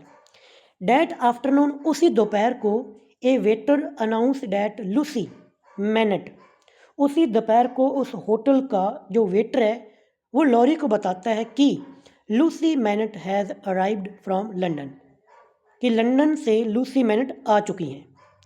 Lorry meets that short slight pretty figure, Lorry उस लूसी मैनेट से मिलते हैं। लूसी के बारे में बताया गया कि वो कैसी है, वो शॉर्ट है, स्लाइट है, प्रिटी है, वो फोटो आपको देखने को मिल जाएगी। Who has received word from the bank, जिसे बैंक की तरफ से ये बताया गया है कि सम इंटेलिजेंस और डिस्कवरी, कि भाई आपके बारे में कुछ इंटेलिजेंस या कोई डिस्कवरी हुई है, तो आपको जाकर वहाँ पर एक बंदे से मिलना है, लॉरी से मिलना है। तो बैंक ने लूसी को ये बताया, तो लूसी लॉरी से मिलने के लिए आ रही है, और लॉरी के पास संदेश आया था कि आपको लूसी को बताना है। Has been made respective all small property of my poor father so long dad.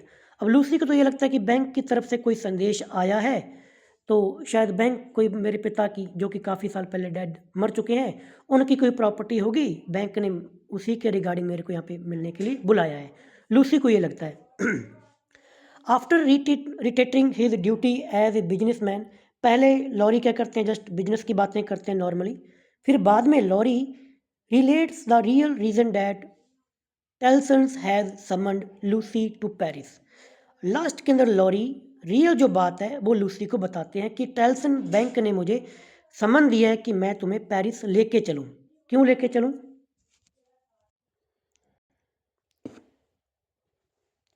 Her father one से रिप्यूटेड डॉक्टर, तो लॉरी बताते हैं कि तुम्हारे पिता जो कि एक रिप्यूटेड डॉक्टर थे। अब आपको पता चल गया कि भाई लूसी के पिता जो कि एक डॉक्टर थे, हैज़ बीन फाउंड अलाइव, उन्हें जिंदा ढूंढ लिया गया है। Your father, Lorry report to her, Lorry बताते हैं उसे, has been taken to the house of an old servant in Paris, कि उन्हें पेरिस के अंदर एक पुराने नौकर के घर पे रखा गया है। And we are going there, और हम वहाँ पर जा रहे हैं। आई, मैं यानी कि Lorry, to identify him if I can, मुझे आपके साथ में जाना है ताकि मैं डॉक्टर को पहचान सकूं। लूसी को तो पता नहीं ना, 18 साल हो गए, इसे क्या पता कि मेरे पिता कैसे दिखते हैं। तो लॉरी कह रहे हैं कि मैं तुम्हारे साथ जाऊंगा क्योंकि मुझे भेजा जा रहा है ताकि मैं आइडेंटिफाई कर पाऊँ। यू, और तुम्हें जाना है to restore him to life, ताकि ज़िंदगी में वापस अपने पिता को ला सकूं। 18 साल तक वो जेल के अंदर रह चुके हैं, तो मेंटली रूप से थोड़ा सा ना वो डिस्टर्ब हो चुके हैं। फोटो आपको दिखेगी तो आपको पता चल जाएगा। Restore him to life, love, duty, rest, comfort, यानी कि प्यार देना है, अपनी ड्यूटीज निभानी है, थोड़ा उनको इमोशनली स्टेबल करना है, इसलिए आपको साथ में चलना है। Lucie goes into shock, ये बात सुन के लूसी को लगता है शॉक, तो भाई उसे तो पता नहीं, उसे लगता है मेरे पिता की डेथ हो चुकी है, तो वो थोड़ा बेहोश हो जाती है। And her lively and protective servant, उसी दौरान लूसी की जो काफ़ी प्रोटेक्टिव सर्वेंट, एक नौकरानी जिसका नाम मिस प्रोज, मिस प्रोज कौन है? लूसी की नौकरानी, वो आती है और लूसी को संभालती है, क्योंकि लूसी एकदम से बेहोश हो गई ये बात सुनकर। अब मैं आपको इसकी फ़ोटोज़ दिखा देता हूँ। तो हमने यहाँ पर देख लिया, ये मैसेज आया और इसके बाद में ये मैसेंजर यहाँ से वापस चला गया। ये मॉर्निंग हुई है, घोड़ा गाड़ी पर ये सारे यहाँ पर पहुँच चुके हैं डोबर के अंदर, वही घोड़ा गाड़ी जो रात को सफ़र कर रही थी। अब यहाँ तक पहुँचने से लेकर और ये लेटर जब पढ़ा, बीच में जो रात का सीन था, वो रात के अंदर ही वो सपने में जहाँ उस गोश्त से, इमेजनरी कंपेनियन से लॉरी, मिस्टर लॉरी बातें कर रहे थे डॉक्टर के साथ में। ये है लूसी, देख लो, ये काफ़ी शॉर्ट, सुंदर, काफ़ी ब्यूटीफुल है। ये लूसी है, याद रखना, लूसी मैनेट, डॉक्टर मैनेट की बेटी। डॉक्टर मैनेट का फुल नेम अलेक्जेंडर मैनेट है, अलेक्जेंडर मैनेट। यहाँ पर ये लॉरी खड़े हैं, मिस्टर लॉरी, और लूसी को बता रहे हैं उस होटल के अंदर पूरी पूरी कहानी बता रहे हैं कि ऐसे ऐसे करके तुम्हारे पिताजी जिंदा हैं। ये देख लो, लूसी इस बात को लेकर थोड़ा सा इमोशनली है ना, सुन रही है उनको, ये उनको बताया जा रहा है कि आपके पापा जिंदा हैं। और ये बात सुनते ही देखो लूसी यहाँ पर बेहोश हो गई, और पास में उसके नौकरानी बैठी है मिस प्रोज, ये इनको थोड़ा संभालेगी। और यहाँ पर हमारा चैप्टर 4 जो है वो कंप्लीट हो जाएगा। इसके बाद में हमारा आएगा चैप्टर 5। चैप्टर 5 ये पूरा यहाँ पर एनालिसिस किया हुआ है, आप इसको पढ़ सकते हो। वही बातें जो मैंने आपको बताई थी, ये स्टार्टिंग की लाइनें हैं, इनको पूरी पढ़ सकते हो आप।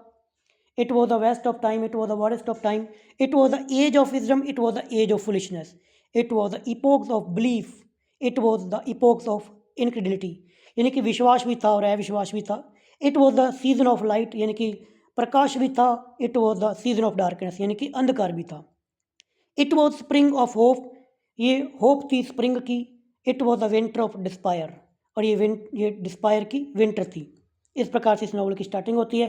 जो बातें मैंने आपको बताई वही यहाँ पर बताई हुई है। डॉक्टर मैनेट डिकिंसन, ये सारी की सारी बातें, इनको आप जब आपको PDF मिलेगी आप खुद इसको स्टडी कर सकते हो।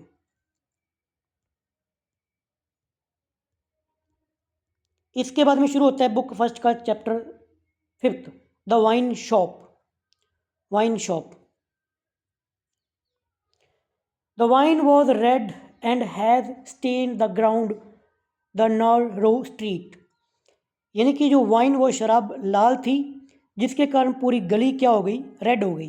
अब यहाँ पर हुआ क्या, अब सीन आ चुका है। अब ये पूरी की पूरी कहानी शिफ्ट हो चुकी है फ्रांस के अंदर, यानी कि लूसी और मिस्टर लॉरी दोनों पहुंच चुके हैं फ्रांस के अंदर अब लूसी के पिता से मिलने के लिए।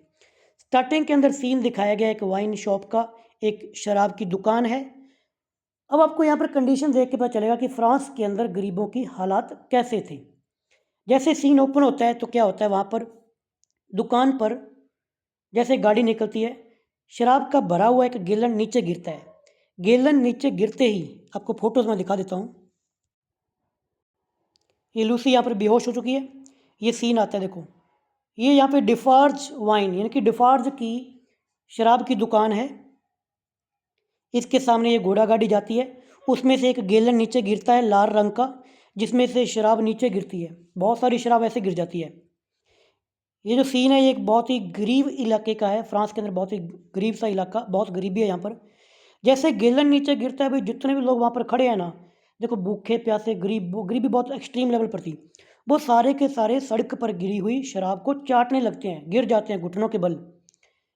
और लेडीज़ क्या करती हैं, रुमाल लेकर शराब को उसके अंदर डुबोती हैं, रुमाल भीग जाता है, फिर उसको अपने बच्चों के मुंह में निचोड़ देती हैं। मतलब गरीबी एक्सट्रीम लेवल पर थी, तभी तो फ्रांस की क्रांति हुई थी। कंडीशन दिखाई गई कैसा कंडीशन थी फ्रांस की।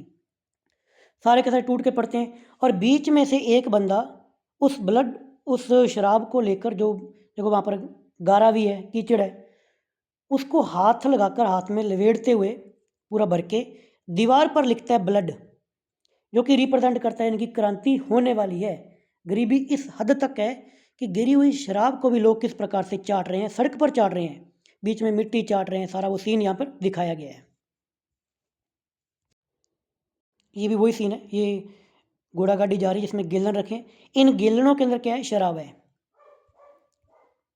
अगर आप देख सकते हो यहाँ पर डिफार्ज लिखा हुआ है, डिफार्ज। ये वाइन शॉप किसकी है, मिस्टर डिफार्ज और मिसेस डिफार्ज की। ये डिफार्ज है इस शॉप का ऑनर।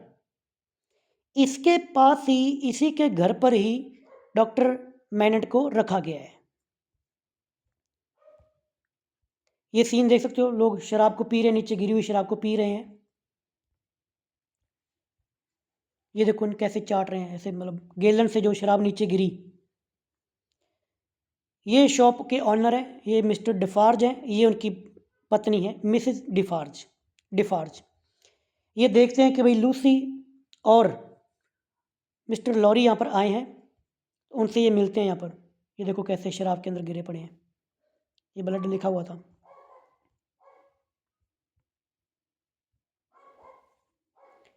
ये यहाँ पर मिस्टर डिफार्ज और मिसेस डिफार्ज लूसी से और लॉरी से मिल रहे हैं, क्योंकि ये जाकर पूछेंगे, बताएंगे हम यहाँ से ऐसे आए हैं। फिर डिफार्ज इनको इनके पिता से मिलाएगा। ये सीन अगला आ जाएगा, यहाँ पे सीन खत्म हो जाएगा। ये कमरे में जाएंगे तो देखेंगे कि डॉक्टर यहाँ पे बैठे हुए, देखो काफ़ी बूढ़ी सी हालात हैं, जो कि एक शू बना रहे हैं, जूता बना रहे हैं। 18 साल तक इन्होंने जेल के अंदर बिताए हैं। तो हम पहले सीन को पढ़ लेते हैं। अब आपको इस सीन का, इस चैप्टर का नाम क्लियर हो गया कि वाइन शॉप क्यों है, वाइन का रंग रेड क्यों है वो पता चल गया। Okay, the setting shift from Dover. अब ये सेटिंग इस सीन के अंदर डोवर इंग्लैंड से शिफ्ट होती है सेंट एंटोइन। सेंट एंटोइन एक पुअर शर्व ऑफ पेरिस, पेरिस के अंदर सबसे गरीब इलाका। जब फ्रांस की क्रांति हुई ना, यहाँ पर बहुत एक्सट्रीम लेवल के दंगे यहीं पर हुए थे, मतलब एक सेंटर था ये कह सकते हो, सेंट एंटोइन। जगह याद रखना। अब थोड़ा ये बता दो ना कि देखो हर एक बात क्लियर हो रही है ना, करेक्टर क्लियर हो रहा है, जगह क्लियर हो रही है, पूरा दिमाग में स्टोरी भी चल रही है, इसलिए मैंने कहा था कि मैं अपने तरीके से समझाऊंगा। Okay, a wine cask fell to movement in the street.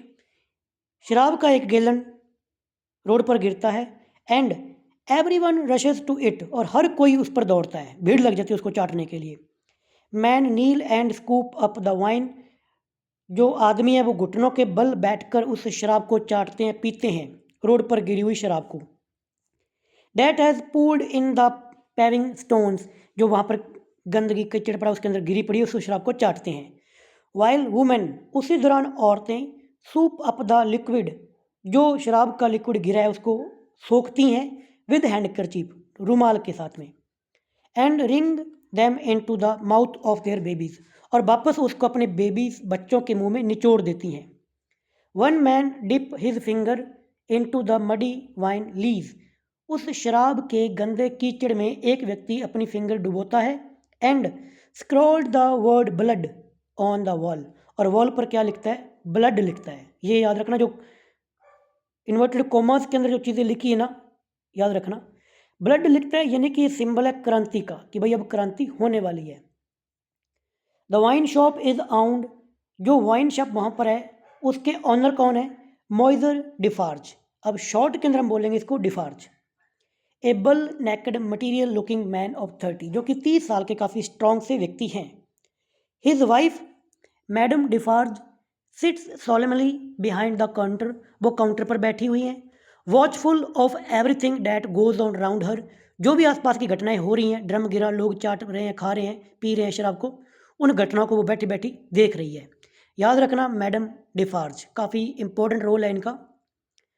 She signal to her husband, वो अपने हस्बैंड को बोलती है, as he enter the wine shop, जैसे वो वाइन शॉप पे आता है, alerting him to the presence of an elderly gentleman and young lady.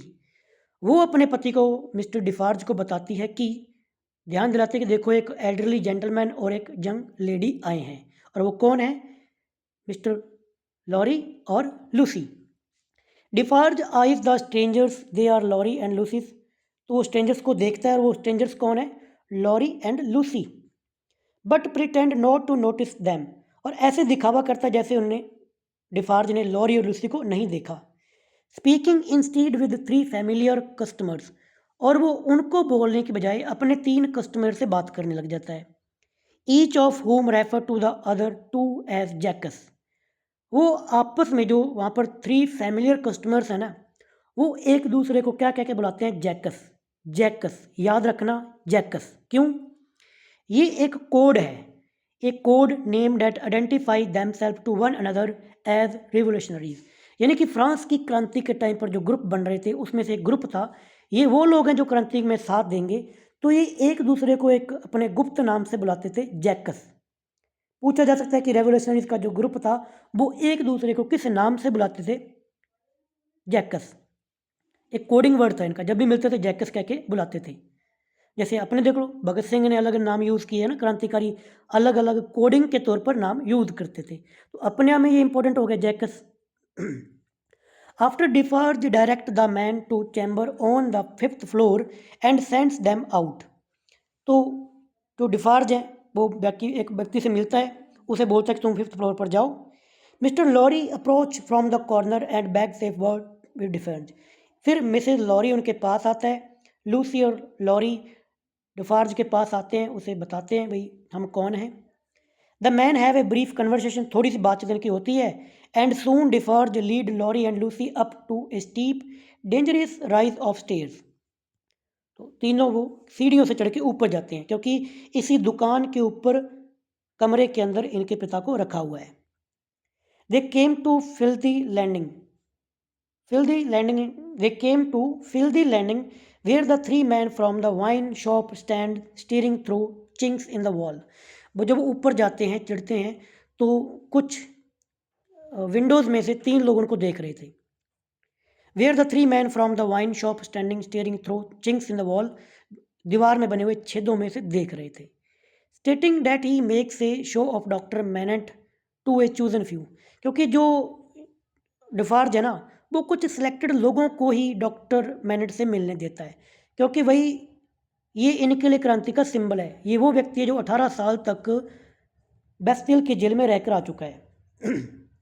तो क्रांतिकारियों को ये सपना है कि भाई हम उनसे मिलें, हम उनसे मोटिवेशन लें. तो डिफार्ज हैं वो कुछ सिलेक्टेड लोगों को ही उनसे मिलने देते हैं. तो उन्होंने परमिशन दे दी लॉरिक और लूसी को. To whom the sight is likely to be good. Defarge opened the door to reveal the hired man busily making shoes. तो भाई डिफार्ज दरवाज़ा ओपन करते हैं और सामने वहाँ पर एक वाइट हेयर्ड सफ़ेद बालों वाला आदमी जो कि शूज़ बनाने में बिजी है उसकी फ़ोटो वहाँ पर दिखती है. और यहाँ पर आकर ये chapter the wine shop complete होता है. इसके बाद में हमारा चैप्टर 6 शुरू होता है जिसका नाम है द शू मेकर. अब आपको ये तो पता चल ही गया कि शू मेकर किसके लिए है, डॉक्टर मैनेट के लिए है. भाई 18 साल के अंदर जेल के अंदर रहकर, जेल के अंदर चक्की पीसनी पड़ती है, यहाँ पर कोई काम करने पड़ते हैं. तो 18 साल तक जिस बंदे ने शूज़ बनाए वो मेंटली रूप से थोड़ा सा प्रिपेयर नहीं है. वो यहाँ पर भी बैठकर शूज़ ही बना रहा है ना. तो काफ़ी मेंटली रूप से वो डिस्टर्ब है डॉक्टर मैनेट. अब चैप्टर 6 के अंदर क्या हो रहा है,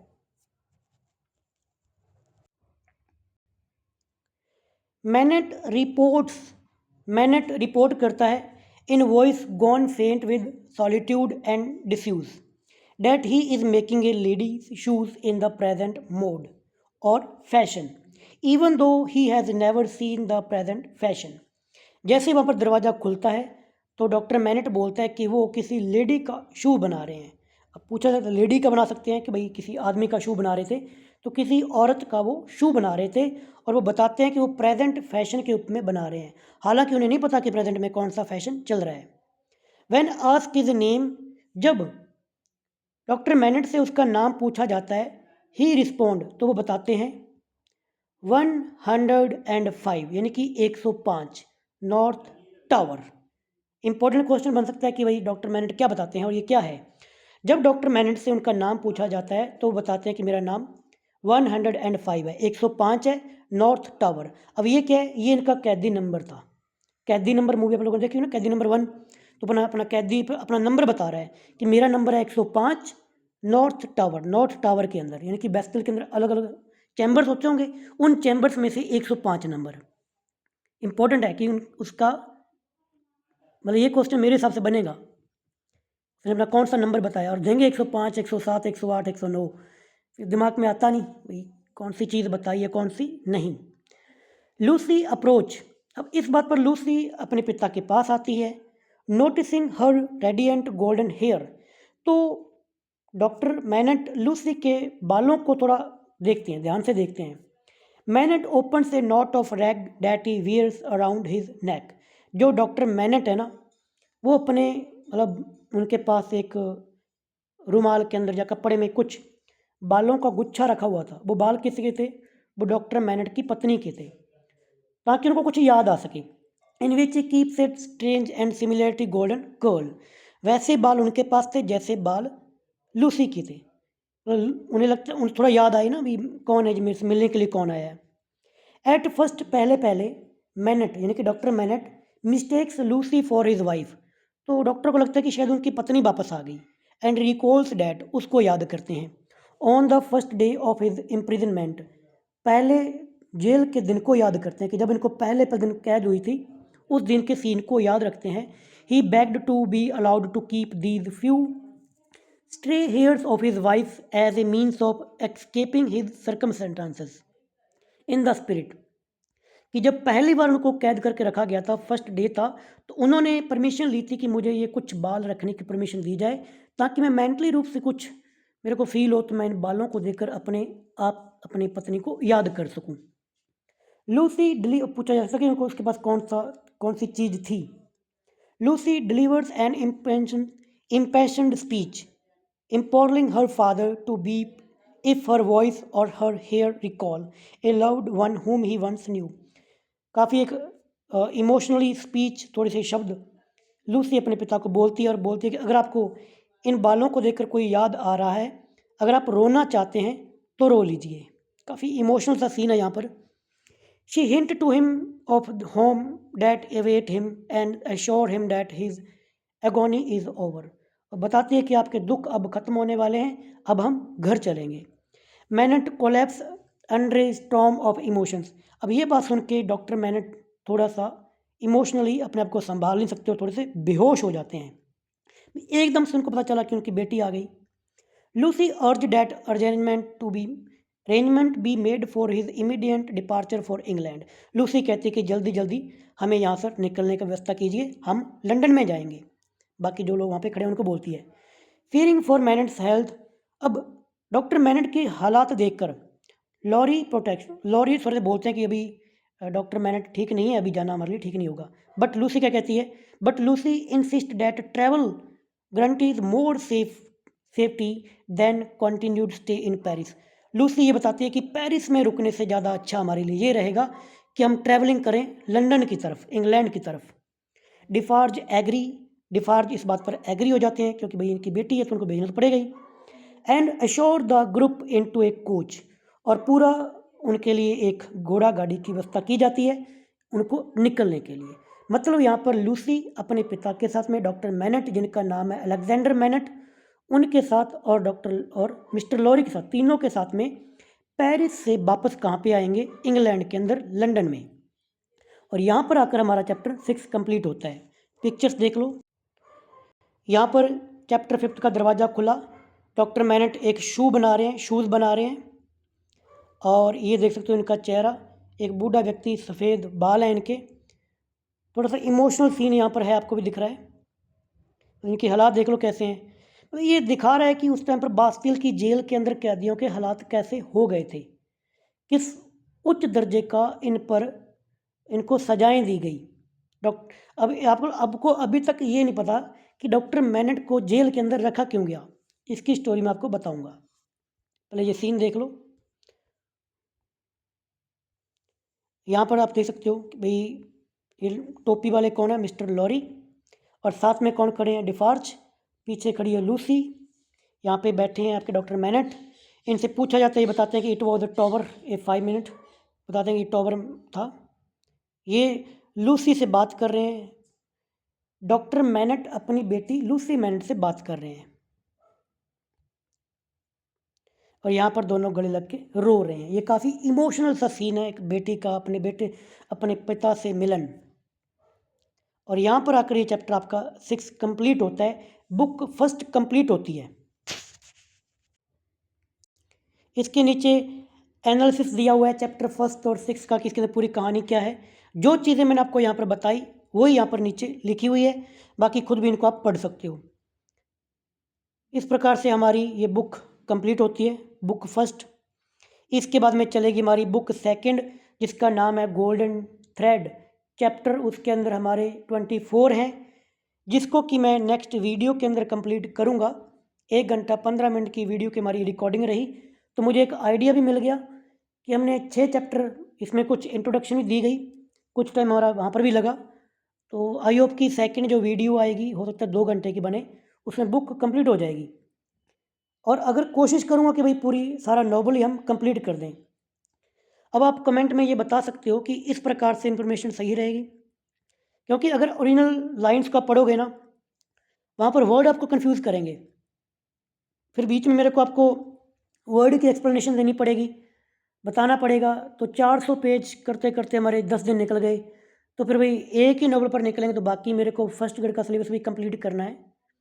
बाकी जितनी इन्फॉर्मेशन अब आपने सुना इसको, अब चाहो तो मूवीज़ भी वॉच कर सकते हो। अब आपको सारी बातें इसके अंदर बता दी गई हैं, क्योंकि मैंने कोई चीज़ छोड़ी तो है ही नहीं। पहले ही के पहले जो 6 चैप्टर हैं, अब आपको पता है कि भाई लॉरी कौन है, जेरी कौन था, है ना, लूसी कौन है, मिस प्रोज कौन है, डिफार्ज कौन है, मैडम डिफार्ज कौन है, और जो होटल का नाम आया, वाइन शॉप किसकी है, डॉक्टर मैनेट कौन है, उनका नंबर क्या है, 105 क्या है। तो बारीक से बारीक जो इन्फॉर्मेशन है वो आपको दी जा रही है। मेरा ये प्रयास आपको कैसा लग रहा है?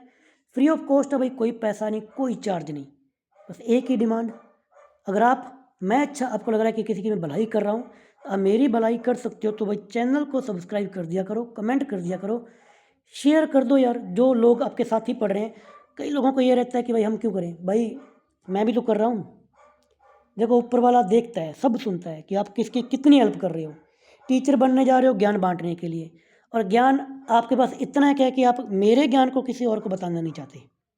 खैर ज़्यादा बातें नहीं होगी, नेक्स्ट वीडियो के अंदर हम जल्दी इस नॉवल को कंप्लीट करेंगे, पूरा सिलेबस कंप्लीट करवाऊंगा तो करवाऊंगा। आप लोगों का काफ़ी साथ मिल रहा है, काफ़ी लोग कमेंट करते हैं, बहुत बहुत आपका धन्यवाद, थैंक यू सो मच। मिलेंगे नेक्स्ट वीडियो में, बाय बाय, टेक केयर।